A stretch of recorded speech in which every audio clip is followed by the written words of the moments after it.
नमस्कार दोस्तों, स्वागत है आपका नेट स्टडी चैनल पर। दोस्तों सीटेट की तैयारी कर रहे हैं, अगर आपको यहाँ पर प्रैक्टिस सेट की ज़रूरत है तो यहाँ पर मिलेगा, इसी चैनल पर मिलेगा दोस्तों, बिल्कुल एग्ज़ाम के अकॉर्डिंग। ऐसा ही एग्ज़ाम में होता है। और यहाँ पर यूपी टेट अगर आप कर रहे हैं उसके लिए भी यह है, और यहाँ पर एमपी टेट की एग्ज़ाम की कर रहे हैं तैयारी, तो दोस्तों यही चैनल आपके लिए बेस्ट रहने वाला है। आइए शुरू करते हैं। इसी तरीके के रेगुलर प्रैक्टिस सेट आपको मिलेंगे दोस्तों, बिल्कुल एग्ज़ाम के जैसा माहौल रहता है वो इसी तरीके से। तो दोस्तों देखना मत भूलिए इसको रेगुलर। तो दोस्तों चैनल को सब्सक्राइब कर लीजिए अगर इसी तरीके की वीडियो चाहते हैं तो। अब यहाँ पर बात करते हैं पहले प्रश्न से, देखते हैं बाल विकास के 30 क्वेश्चन दोस्तों। 30 में आप स्कोरिंग जरूर लिखिएगा कि कितना स्कोर आपका जा रहा है दोस्तों। इसकी पीडीएफ आप हमारे टेलीग्राम चैनल से ज्वाइन कर सकते हैं। अब यहाँ पर पहला प्रश्न बोल रहे हैं दोस्तों हमको कि विकास की किस अवस्था को गैंग एज कहा जाता है। गैंग एज आपको बताना है दोस्तों। गैंग एज आपको बता दें दोस्तों, किशोरावस्था सही आंसर होगा इसका दोस्तों। देखिए गैंग एज अगर बात की जाए दोस्तों, तूफान की एज कहा जाए यहाँ पर, तो ये सब ऑप्शन आपका किशोरावस्था में होगा। देखिए यहाँ पर जो एक बालक होता है दोस्तों, वह इस समय उसके साथ जो भी कितने भी समुदाय वाले बहुत लोगों से वह जुड़ा हुआ होता है इस समय नए में, लेकिन वह एक दो बालकों के या जो अपने उससे रिलेटेड होते हैं उनको यह बना लेता है, एक क्लोजली बना लेता है, जिनसे वह अपनी बातों को शेयर करता है दोस्तों। यहाँ आगे देखते हैं दोस्तों, निम्नलिखित में से कौन सा दोस्तों किसी बच्चे के सामाजिक विकास को प्रभावित करने वाला व्यक्तिगत कारक नहीं है। तो देखिए व्यक्तिगत कारक की बात की गई है, नहीं है बताया गया। इनमें से 3 आपके व्यक्तिगत कारक है और एक है दोस्तों सामूहिक कारक। सामूहिक कारक है, ये आपको पता होना, यहाँ पर जानकारी होनी चाहिए, तभी आप लगा सकते हैं दोस्तों सामूहिक कारक और व्यक्तिगत कारक कौन कौन से होते हैं। जैसे मित्र मंडली, संवेग हो गया, स्वास्थ्य हो गया, बुद्धि हो गया। तो दोस्तों आपको बताते हैं जो स्वास्थ्य होता है व्यक्ति के, अगर स्वास्थ्य खराब हो गया तो उसका यहाँ पर क्या होगा दोस्तों, विकास प्रभावित हो जाएगा। बुद्धि अगर उसकी दिमाग में थोड़ा सा डिसबैलेंस है तो अभी दोस्तों उसमें व्यक्तिगत कारक ही हो गया। या संवेग हो गया दोस्तों, संवेग भी यहाँ पर कहा जाता है। संवेग अगर उनके इमोशनल ज़्यादा है या कुछ चीज़ें उसमें दिक्कत है तो वो भी वहाँ क्या होगा, विकास उसको सेल्फ यहाँ पर डिसबैलेंस करेंगी दोस्तों। लेकिन अगर बात की जाती है मित्र मंडली, कहा जाता है ना जैसे दोस्त होंगे वैसे आप बदल जाओगे, उसी तरीके से आप भी हो जाएगा। इसे बैठने मत दो, अपने दोस्तों को, खराब दोस्तों के साथ मत बैठो, सारा खराब दोस्तों के साथ मत घूमो। यानी ये क्या है दोस्तों, सामूहिक है, सामूहिक है, सामूहिक है, सामूहिक कारक है। कौन सा कारक है, सामूहिक कारक है, ये आपको याद रखना है। अब यहाँ पर आगे देखते हैं, निम्नलिखित में कौन सा शारीरिक विकास का एक प्रमुख नियम नहीं है दोस्तों। शारीरिक विकास, फिजिकल की बात की जाती है, विकास का एक प्रमुख नियम है, नहीं पूछा रहा है, नियम है। कौन सा नियम है दोस्तों, देखिए आपको बता दें दोस्तों, मानसिक विकास से भिन्नता का नियम, बिल्कुल नहीं, ये तो कोई नियम नहीं होगा। फिजिकल वाला तो हुआ नहीं दोस्तों, या कि मानसिक विकास उन सभी लोगों को अलग है। हाँ यहाँ पर अनियमित विकास का नियम, ये देखते हैं, आगे देखते हैं। द्रुतगामी विकास का नियम, बिल्कुल नहीं दोस्तों, ये अभी नहीं है, बहुत जल्दी विकास हो जाए, ये तो भी शारीरिक विकास नहीं है क्योंकि हमेशा नहीं एक समान रहता है। कल्पना संवेगात्मक विकास से संबंध का नियम, ये भी बिल्कुल गलत है दोस्तों। यानी अनियमित विकास का नियम दोस्तों, अनियमित का मतलब ये है कि जब छोटा होता है, शिशु होता है दोस्तों, भ्रूण में होता है, तब विकास होता है उसका। फिर नवजात जब शिशु होता है, यहाँ पर से प्री जब आपकी संवेगी गामा की एज होती है दोस्तों, जिन पियाजे के अनुसार दोस्तों, तब बहुत ज़्यादा इन्फेंसी के समय बहुत ज़्यादा एज उसका विकास होता है, शारीरिक फिजिकल यहाँ पर बढ़ता है। उसको जब बाल्यावस्था होता है तो उसका थोड़ा सा कम हो जाता है या मीडियम चलता है। फिर किशोरावस्था तो बहुत तीव्र गति से उसका जो है शारीरिक विकास होता है देखने को। तो यह अनियमित होता है दोस्तों, विकास अनियमित, और यहाँ पर मध्य, धीमा, तीव्र और अनियमित। तीव्र धीमा इस प्रकार से चलता रहता है दोस्तों। प्रौढ़ावस्था में फिर डाउन हो जाता है, तो यह अनियमित विकास का नियम यहाँ सही होगा दोस्तों।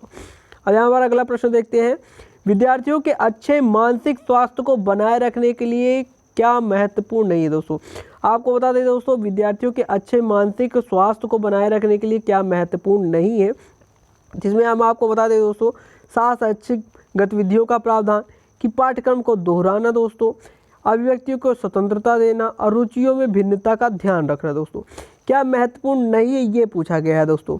जैसे आप यहाँ पर आपका तो सही आंसर हो जाएगा दोस्तों, पाठ्यक्रम को दोहराना। पाठ्यक्रम को दोहराना कोई भी यहाँ पर इम्पोर्टेंट तो हुआ नहीं मानसिक स्वास्थ्य को बनाए रखने के लिए, लेकिन दोस्तों शैक्षिक गतिविधियाँ आप करेंगे बच्चों के साथ, उन्हें जो को करिकुलर एक्टिविटीज़ हैं जैसे डांस हो गया, भाषण हो गया, इन सब चीज़ों में अगर उनको इंक्लूड करेंगे तो उनके मानसिक स्वास्थ्य सही रहेगा। अभिव्यक्ति की स्वतंत्रता उन्हें मिलनी चाहिए कि अपने अकॉर्डिंग चीज़ों को चुन सके, अपनी स्वतंत्र होने चाहिए, उन्हें जो भी प्रत्यक्ष उनको दिखे वह कार्य कर सके। रुचियाँ जो हो, यानी जिनमें उनकी रुचि हो, भिन्नता हो, उनमें उनका कार्य करना चाहिए। वैरायटी रखनी चाहिए अध्यापक को, जिससे वह उनका मन लगा रहे और उनका विकास संपूर्ण विकास हो सके दोस्तों। देखिए पाठ्यक्रम का दोहराना, रटने की बात जब भी कभी आए, इस तरीके के वर्डिंग आए तो आपको ज़रूर गलत लगाना है, वही गलत होते हैं।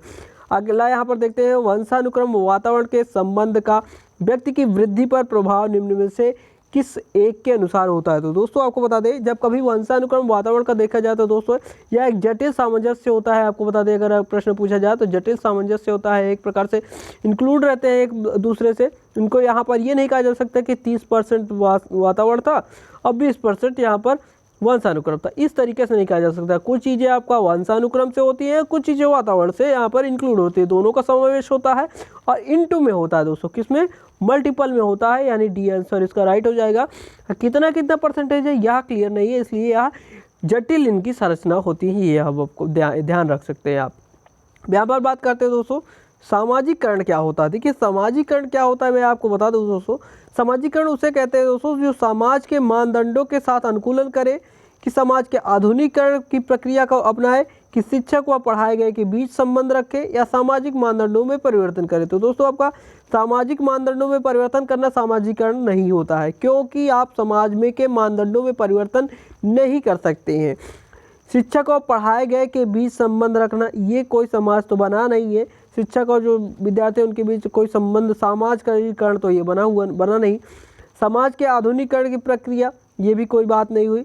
देखिए यहाँ पर होता है जो समाज है उनके मानदंडों के साथ अपने आप को वहाँ पर क्या कर समावेश करना, उनके अनुसार अपने आप को ढाल लेना, उनके रीति रिवाजों, उनके संबंधों, उनके जो मानक है, उनकी चीज़ों की जो मानना है, वहाँ की जो परंपरा है उसके अकॉर्डिंग अपने आप को ढाल लेना, उन चीज़ों को सीख लेना। जैसे 4 आदमी हैं, 4 व्यक्ति हैं, उनके सामने बैठने के, उनसे सामने बोलने की आपके अंदर जो क्षमता है शुरुआत से नहीं रहती ना, लेकिन बाद में बैठते बैठते आपको याद हो जाता है ना कि किन के सामने क्या बोलना है, क्या नहीं रखना है, आपको पैर छूना है, किन चीज़ों के आप नमस्ते करना है, किन के पैर नहीं छूना है, ये सब आपको यहाँ नॉलेज क्या होती है, समाज में बैठने के कारण होते हैं। तो यहाँ पर क्या होता है, समाज के मानदंडों के साथ अपना अनुकूलन कर लेना ही क्या होता है, सामाजिकरण होता है दोस्तों। थार्नडाइक का सिद्धांत दोस्तों इनमें से किस वर्ग के तहत सूचीबद्ध किया जाता है। देखिए आपको बता दें जो थार्नडाइक है दोस्तों या व्यवहारवादी सिद्धांतकार हैं, तो इसमें कुछ आपको बताना नहीं है। व्यवहारवादी सिद्धांत इनका सही आंसर हो जाएगा, ए आंसर बिल्कुल राइट हो जाएगा। अगला यहाँ पर देखते हैं दोस्तों, किसी शिक्षा के संदर्भ में समान शैक्षिक अवसर से अभिप्राय क्या है दोस्तों।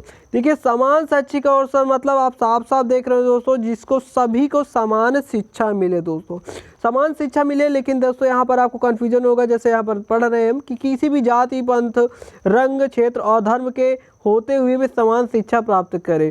ठीक है, आगे देख लेते हैं। समान शिक्षा पाने के बाद अपनी क्षमताओं को सिद्ध कर सके, ये तो बिल्कुल गलत है।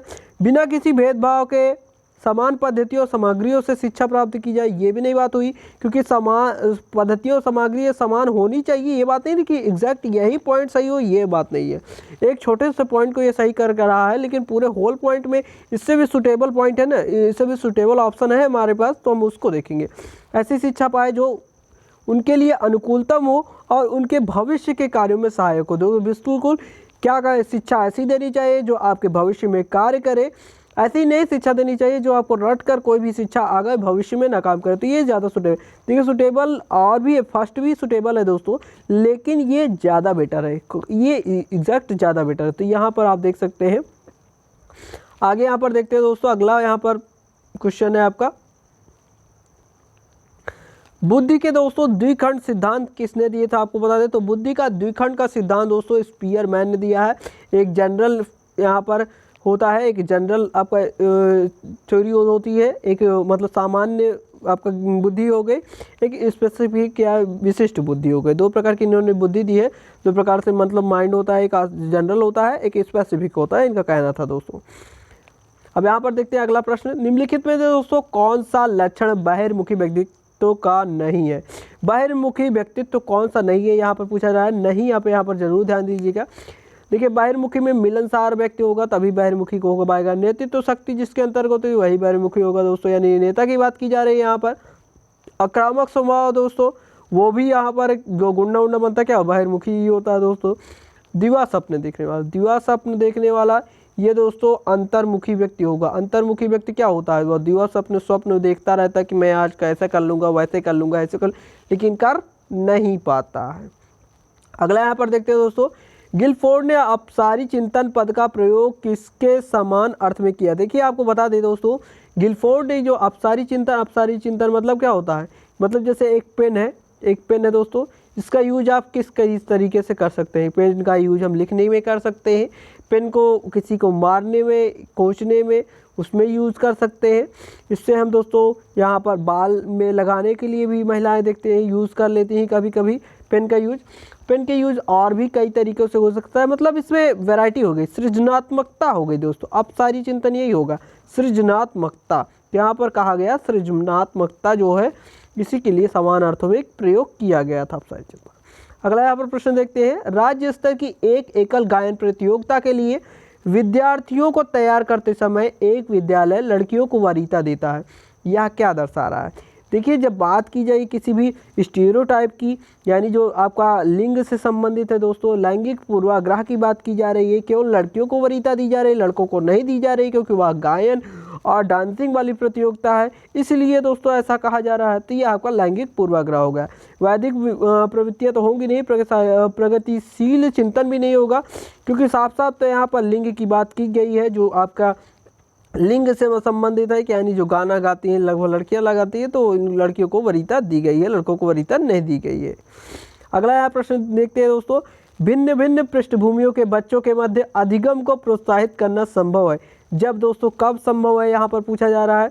देखिए जब भिन्न भिन्न पृष्ठभूमि के हैं, उनकी पृष्ठभूमियाँ सभी से भिन्न भिन्न है, अलग अलग है, एक समान नहीं है, तो यहाँ पर क्या कहा जाएगा, जैसे विभिन्न अधिगमकर्ताएँ हैं, जो विभिन्न प्रकार के अधिगमकर्ता हैं, सीखने वाले हैं, उनकी आवश्यकताओं को पाठ्यचर्या संबंधी अनुभवों के साथ सम्मिलित किया जाए। जो उनके अनुभव है, रेगुलर अनुभव है, उनके साथ सम्मिलित किया जाए। बिल्कुल सही लग रहा है ये।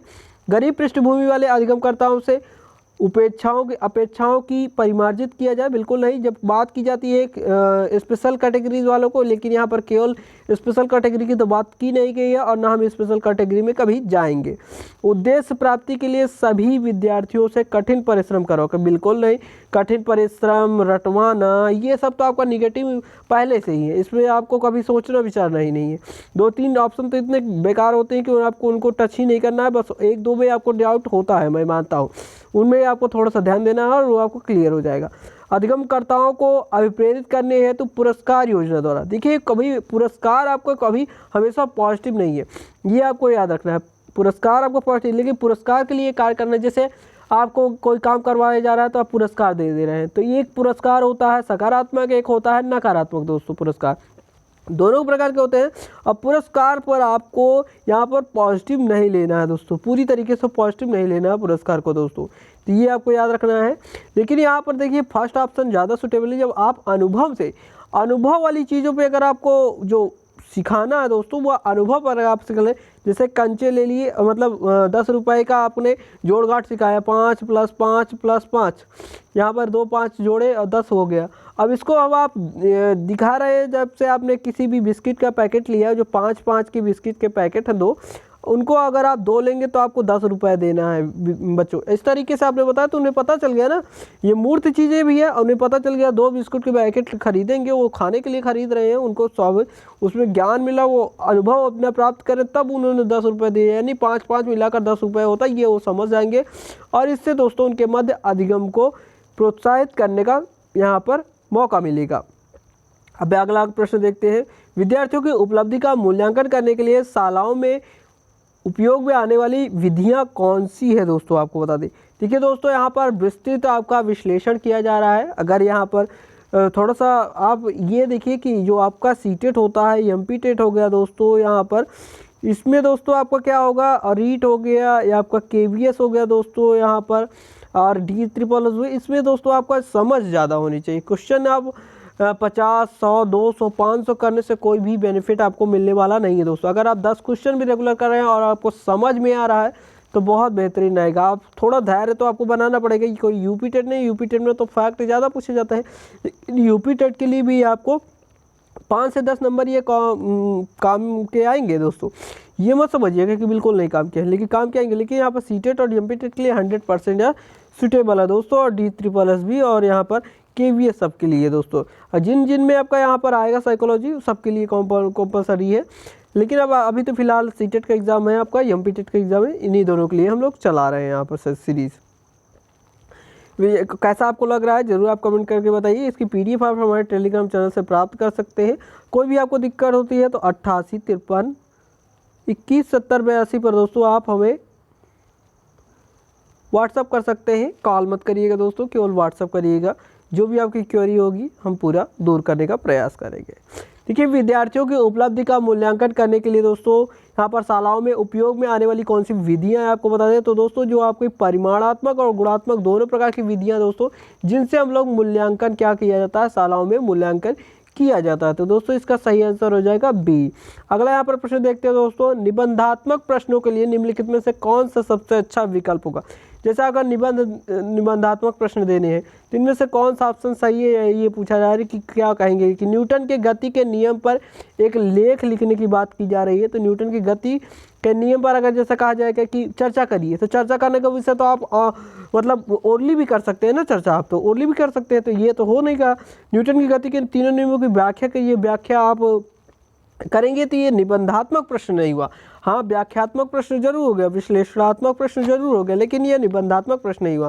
न्यूटन की गति क्या नियम है, ये तो फैक्चुअल प्रश्न हो गया है आपका। यहाँ पर 3 नियम बता दिए आपने, कौन कौन से नियम है यही आपको बता दिए, बहुत काफ़ी है। न्यूटन की गति के नियम पर एक लेख लिखना है आपको, लेख लिखने के लिए आपको ये निबंधात्मक प्रश्न बन गया दोस्तों। अब यहाँ पर आगे देखते हैं दोस्तों, यहाँ पर अगर बात करते हैं तो नेशनल इंस्टीट्यूट फॉर यहाँ पर विजुअल हैंडीकैप की बात करते हैं दोस्तों, राष्ट्रीय दृष्टिबाधित यहाँ पर जो संस्थान है कहाँ पर है तो दोस्तों देहरादून में है। कहाँ पर है दोस्तों, देहरादून में है। सी आंसर इसका रहा है, या उत्तराखंड में स्थित है दोस्तों, ये आपको मैं बता देता हूँ। अगला यहाँ पर प्रश्न देखते हैं दोस्तों, अधिगम नियोग्यताओं वाले बालकों में यहाँ पर प्रक्रमण संबंधी निम्नलिखित में से किस प्रकार की कमी पाई जाती है। किस प्रकार की कमी पाई जाती है दोस्तों, अधिगम नियोग्यताओं, जो अधिगम को सही प्रकार से धारण नहीं कर सकते, अधिगम को सही प्रकार से अब्जॉर्व नहीं कर सकते, उनमें जो कमियां होती हैं बच्चों में, उनमें किस प्रकार की कमियां पाई जाती हैं, यही पूछा जा रहा है इसमें ही दोस्तों। अगर हम आपको बता दें कि जो संख्याएं होती हैं संबंधी सूचनाओं को याद करने में समय एवं दिशा की कम समझ जिसमें होती, यही कमियां पाई जाएंगी कि इसमें प्रायः अत्यधिक सक्रिय व्यवहार तो होगा ही नहीं दोस्तों। मांसपेशियों को कम नहीं, मतलब मांसपेशी की तो बात ही नहीं की जा रही, मांसपेशियाँ क्यों कम होगी। अधिगम में सीखने में निर्योग्यता की बात की जा रही है, इसमें मांसपेशियों शारीरिक निर्योग्यता की बात नहीं की जा रही दोस्तों, कम मानसिक सक्रियता, ये भी गलत हो जा रहा है। तो बस क्या रहा है दोस्तों, एक ऑप्शन बच रहा है। देखिए आपको बता दें, गणित संबंधी जो विषय होते हैं उनको जोड़ गांठ इन सब में आपका अधिगम निर्योग्यताओं को बहुत ज़्यादा दिक्कत होती है, और यहाँ पर जो भी चीज़ कैलकुलेटिंग संबंधी होती है उनमें यहाँ पर बहुत ज़्यादा दिक्कत होता है उन्हें दोस्तों, ये मैं आपको बता देता हूँ। अगला यहाँ पर प्रश्न देखते हैं दोस्तों, प्रतिभाशाली बालक वह है जो अपने उत्पादन की मात्रा, दर, गुणवत्ता में विशिष्ट होते हैं दोस्तों। यह कथन किसका है, आपको बता दूँ, प्रतिभाशाली बालक वह है जो अपने उत्पादन की जो मात्रा होती है, दर होता है, गुणवत्ता में विशिष्टता रखते हैं। यह R.W. टेलर द्वारा दी गई दोस्तों। सी आंसर इसका बिल्कुल राइट होगा, इनका कथन है, इसको आपको एग्जैक्ट याद रख लेना है दोस्तों यहाँ पर, क्योंकि इससे कोई भी ट्रिक नहीं होती है, ये आपको याद ही करना पड़ेगा। अब यहाँ पर बात की जा रही है नैदानिक परीक्षण। नैदानिक परीक्षण का मुख्य उद्देश्य क्या होता है। देखिए दोस्तों, डायग्नोस्टिक टेस्ट कहा जाता है नैदानिक परीक्षण को। नैदानिक परीक्षण एक होता है निदानात्मक परीक्षण दोस्तों, दोनों अलग है, उपचारात्मक परीक्षण, निदानात्मक परीक्षण, नैदानिक परीक्षण। देखिए नैदानिक परीक्षण यहाँ पर कहा जा रहा है, तो इसका उद्देश्य क्या है, जैसे आपका यहाँ पर पहला ऑप्शन है, कक्षा में प्रदर्शन के दौरान सामान्यतः कमजोर क्षेत्र में चिन्हित करना, कमजोर क्षेत्र में चिन्हित करना। आगे देख लेते हैं हम लोग, उपचारात्मक कार्यक्रम की विशेष प्रकृति की आवश्यकता होना दोस्तों। अब यहाँ पर अकादमिक कठिनाइयों के कारणों का पता लगाना, छात्र की कठिनाइयों की विशेष प्रकृति को जानना दोस्तों।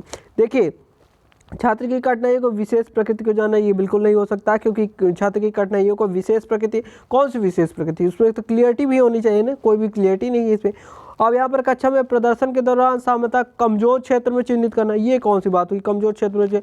नैदानिक परीक्षण का मतलब ही होता है यहाँ पर कि जो उनके एजुकेशन से संबंधित है, उनमें जो आपका एजुकेशन से संबंध, उनमें जो कठिनाइयाँ होती हैं, उनमें जो कारण होते हैं, उनका पता लगाना। जैसे अकादमिक स्तर है, अकादमिक जो कठिनाइयाँ है, यानी जो भी एजुकेशन संबंधित जो आपके यहाँ पर जिनका मूल्यांकन करने में या उन सब चीज़ों में या जो परीक्षण में जो कठिनाइयाँ होती हैं, उनका कारण का पता लगाना। इसलिए अकादमिक कठिनाइयों के कारणों का पता लगाना आपका सही आंसर हो जाएगा। देखिए अगला प्रश्न है कि छात्रों में चोरी करने की आदत को कैसे दूर किया जा सकता है। छात्रों में अगर चोरी करने की आदत पड़ गई है तो उसे क्या करेंगे दोस्तों, आप बालकों को परितोषित करेंगे, अर्थात उन्हें मतलब इधर उधर बालकों को परितोषित करना तो बिल्कुल नहीं होगा, क्योंकि उनको दंड कर देना, ताड़ना देना, सजा देना बिल्कुल गलत हो जाता है। हमेशा दोस्तों बालकों को उदाहरण देकर, जैसे आप बता देंगे कि बच्चों उस राम ने एक दिन चोरी की थी और राम के पिता ने उसे यहाँ पर चोरी करने से उसको बहुत पीटा, उसके यह हो गया, उसको परेशानी हो गई, इस प्रकार की उसे दिक्कत हुई, उसको भविष्य में ऐसा देखने को मिला, उसके ऐसा हो गया। मतलब उदाहरण दीजिए जिससे उसे पता चल सके कि यह गलत चीज़ें हैं और उनको आदत को छोड़ सके दोस्तों। ये करना चाहिए। अगर उसके बाद नहीं मानता है तो आगे की कार्रवाई आप कर सकते हैं, उसे और प्रक्रियाओं के द्वारा समझा सकते हैं। यहाँ पर अगला प्रश्न है दोस्तों राजेश बीमारी के कारण 1 महीने तक विद्यालय नहीं जाता है। जब विद्यालय गया तो उसे भाग के लंबे लंबे सवाल अगर दिए गए तो वह हल नहीं कर पा रहा है। कई बार उसे निराशाजनक अनुभवों में असफलता मिल जाती है और लंबे भाग के सवालों को देखते ही वह चिंतित हो जाता है और इसे शास्त्रीय अनुबंधन क्लासिकल थ्योरी के अनुसार दोस्तों उसे यहाँ पर संवेगात्मक स्वाभाविक उत्तेजक क्या है, उसे मतलब कौन सा होगा दोस्तों। देखिए आपको बता दें, मतलब पहली बात तो स्कूल जा नहीं रहा था लंबे समय के बाद, और उससे क्या किया, उसने सवाल जब लंबे लंबे भाग के सवाल दिए तो उसने लगाने का प्रयास किया, लेकिन वह विफल रहा, नहीं कर पाया ना दोस्तों, विफल रहा। असफलता को लेकर चिंता तो उसके अंदर है ही, लेकिन ये ऑप्शन नहीं होगा दोस्तों।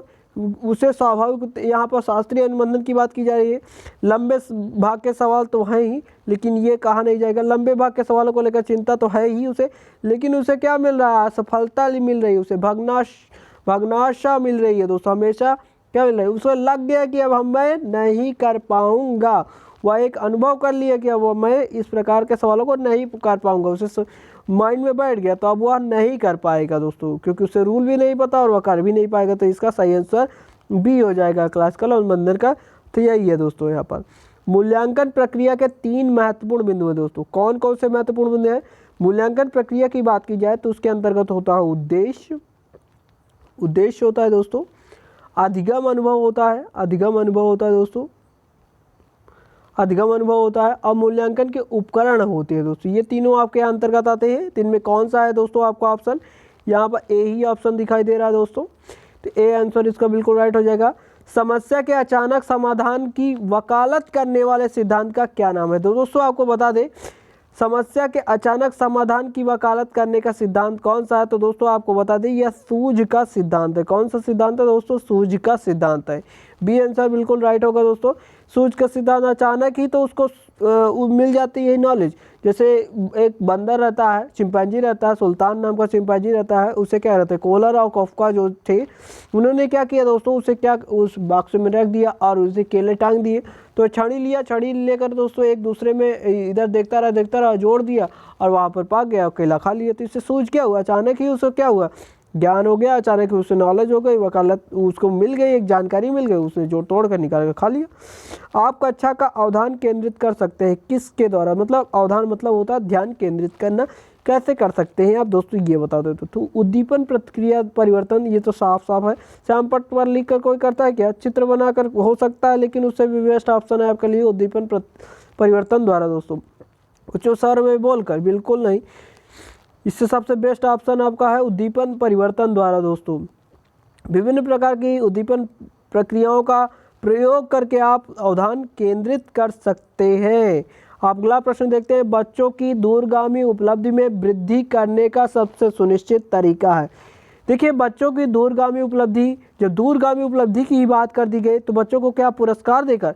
मैंने अभी ही बताया कि पुरस्कार आप पॉजिटिव मायने में मत लीजिए। पुरस्कार हमेशा पॉजिटिव नहीं होता। पहली बात तो 99% आप पुरस्कार पॉजिटिव लीजिए ही मत, या जहाँ जहाँ दिया रहता है गलत ही रहता है बिल्कुल। पुरस्कार देकर किसी को अभिप्रेरित नहीं किया जा सकता दोस्तों, वह पुरस्कार के लिए कार्य करने लगता है।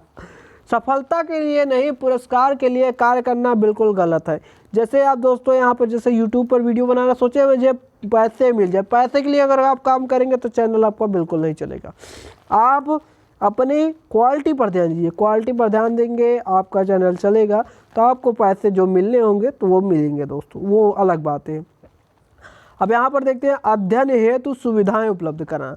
अध्ययन हेतु सुविधाएं उपलब्ध करा देंगे आप, बहुत सारे उपलब्ध करा दिया आपने अध्ययन के लिए, मोबाइल यूज करा दिया, किताबें दे दी उनको लिए, और भी सुविधाएं उपलब्ध करी। यह दूरगामी उपलब्धि हो गई क्या? वृद्धि हो गई क्या? नहीं हुई। क्या उससे पढ़ाई लेगा क्या? नहीं। उससे क्या उससे सहयोग मिलेगा क्या? नहीं मिलेगा, बिल्कुल नहीं मिलेगा।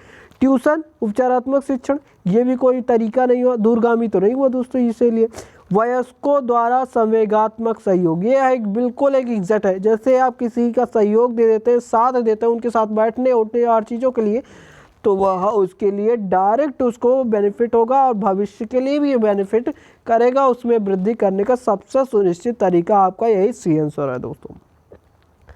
अगला यहाँ पर देखते हैं विद्यालयी बच्चों में निम्न अभिप्रेरण, इसके कारण होती है। किसके कारण होती है दोस्तों? विद्यालयी बच्चों में निम्न अभिप्रेरण। निम्न अभिप्रेरण मतलब दोस्तों कम मोटिवेशन मिलना। क्या कारण होते हैं जिसमें कम मोटिवेशन मिलता है विद्यालयी बच्चों को? अध्यापकों की निम्न संप्रेषण क्षमता, यानी बोलने की जो क्षमता होती है वो कम रहे, थोड़ा सा डाउन बोले, वह कम बोल पाए। पाठ्यचर्या की कठिनाई स्तर तो होता ही होता है, लेकिन उसके कारण तो हो सकता है प्रेरणा कम हो। लेकिन आगे देखते हैं विद्यार्थियों की अनुशासनहीनता और प्रयासों की कमी, ये तो कोई कारण ना हुआ। ये जो टीचर पढ़ाएंगे नहीं तो ये सब तो होंगे ही होंगे। अनुशासनहीनता भी होगी, प्रयासों की कमी भी कर रहे हैं। विद्यार्थियों की प्रयासों की कमी के कारण तो बिल्कुल नहीं, विद्यार्थियों के कारण तो ऐसा हो ही नहीं सकता। विद्यार्थी में जब भी लिया जाए तो विद्यार्थी की गलती होती नहीं, चाहे बालकों को आए कि नहीं, टीचर की सारी गलतियाँ होती हैं। यहाँ पर कहा जाता है अभिभावकों द्वारा अध्ययन हेतु प्रोत्साहित ना किया जाना। देखिए जैसे मैं पढ़ा रहा हूँ, अगर आपको समझ में नहीं आता तो आपकी गलती नहीं है, कहा जाएगा कि मेरी ही गलती है, क्योंकि मैंने सही से पढ़ाया नहीं होगा इसलिए आपको समझ में नहीं आया होगा। अभिभावकों द्वारा अध्ययन हेतु प्रोत्साहित ना किया जाना दोस्तों। अभिभावकों द्वारा अध्ययन हेतु प्रोत्साहित, देखिए बालकों की तो गलती है नहीं तो मैं कैसे कह दूँ। यहाँ पर पाठ्यचर्या का कठिनतम स्तर इतना से ज़्यादा दिक्कत नहीं होगा। निम्न अभिप्रेरण उसी समय होता है, मोटिवेशन कम बच्चों का तभी होता है जब अध्यापक बहुत नीरस तरीके से पढ़ाए। उसका संप्रेषण, बोलने की जो संप्रेषण है, कौशल है, जब अच्छा टीचर पढ़ाएगा तो अपने आप मोटिवेट हो जाएगा, वो अपने आप पढ़ेगा बालक, उससे तो आपको कोई दिक्कत ही नहीं। मोटिवेट करने की बार बार दिक्कत नहीं है उसे, अगर आपको संप्रेषण अच्छे से देंगे तो आप क्यों नहीं पढ़ेगा। निम्न संप्रेषण आपका एकदम लो संप्रेषण है, एक तो बालक वैसे ही नहीं पढ़ना चाहता और आप उसे और भी बेकार तरीके से पढ़ा रहे हैं तो वह कैसे पढ़ेगा, ये आप समझिए पहले। एक शिक्षक को साधन संपन्न होना चाहिए। इसका क्या अर्थ है दोस्तों? साधन संपन्न का अर्थ यही होता है कि जो टीचर होता है उसके पास एक योग्यता होनी चाहिए।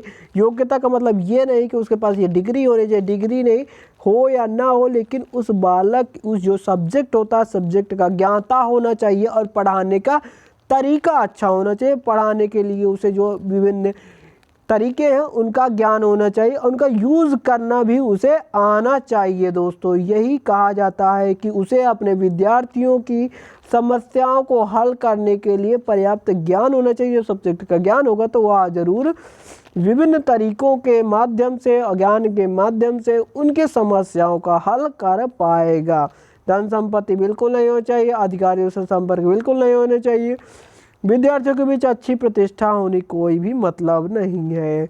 एक छात्र को मार्गदर्शन देने के लिए एक अध्यापक को जानना आवश्यक है। क्या जानना आवश्यक है दोस्तों? अधिगम की कठिनाइयों को, यानी क्यों कठिनाई हो रही है उसको, उसके व्यक्तित्व कैसा है, वह किस प्रकार का है, क्या सोच रहा है, उसके घर के वातावरण कैसा है। तो दोस्तों ये सारी चीज़ें उसे जानकारी होनी चाहिए। देखिए बालक कहाँ से आ रहा है, उसका बैकग्राउंड उसे पता होगा तो वह पढ़ाने में उसके तरीक़ों में बदलाव करके उसे पढ़ाएगा उसी रुचि के अनुसार, उसके कैटेगरी के अनुसार, उसके कठिनाई स्तर के अनुसार। जैसे कुछ वह 5 का पहाड़ा नहीं जानता, 50 का पहाड़ा अगर आप पढ़ा रहे हो उसे तो कैसे याद होगा, ये पहले सोच। 5 का आप जानते हैं तब आप 5 का को रिलेट करके 10-50 से पढ़ाएंगे तब तो वह समझ पाएगा। डायरेक्ट पढ़ाएंगे तो यानी कठिनाई का स्तर उसे पता होना चाहिए। व्यक्तित्व दोस्तों वह बालक किस प्रकार का, अंतर्मुखी बहिर्मुखी है या किसी खेलने में मन लग रहा, तो उस हिसाब से उसको डील करिए ना। वो किस प्रकार का है, घर का वातावरण बहुत ज़्यादा उसे मारपीट मिला है, वह आप क्या करेंगे, यहाँ पर भी आप उसे डांट दे रहे हैं, कुछ कह दे रहे हैं, तो उसके क्या होगा, मार्गदर्शन में दिक्कत होगी नहीं होगी दोस्तों। उससे क्या होगा, उसे अगर आप पता रहेगा तो उस हिसाब से समझाएंगे तो आपको उसी तरीके से उसे आगे उसे बेनिफिट मिलेगा दोस्तों। अध्यापक को जानने में आवश्यक होगा, मार्गदर्शन देने में उसे आवश्यक होता। अगला यहाँ पर देखते हैं, निम्नलिखित में से कौन सी अभिवृत्ति की विशेषता नहीं है। अभिवृत्ति की विशेषता नहीं है दोस्तों, आपको बता दें कौन सी नहीं है। या प्रेरणात्मक होती है, या हमारे व्यवहार का आधार होती है, या अस्थायी होती है, या सीखी जाती है। देखिए अभिवृत्ति जो होती है इसी विशेषता नहीं है। प्रेरणार्थक तो होती ही है अभिवृत्ति, जिसके अंतर्गत होता है हमारे व्यवहार का आधार भी होती है, या सीखी जाती है, या पहले से नहीं होती, इसे हम लोग सीखते हैं, या अस्थायी नहीं होती दोस्तों। आवृत्ति सीखने के बाद उसे एक दूसरे जब चढ़ जाती है तो उसे धीरे धीरे क्या होता है, हुआ या स्थायी रूप पकड़ लेती थी। यही आपका आंसर हो जाएगा, यही आपकी क्या नहीं है, आपका स्थायी होता तो यहाँ पर सही हो जाता, मतलब इसकी विशेषता के अंतर्गत आ जाता है, या नहीं पूछा है तो यही आपका सही होगा।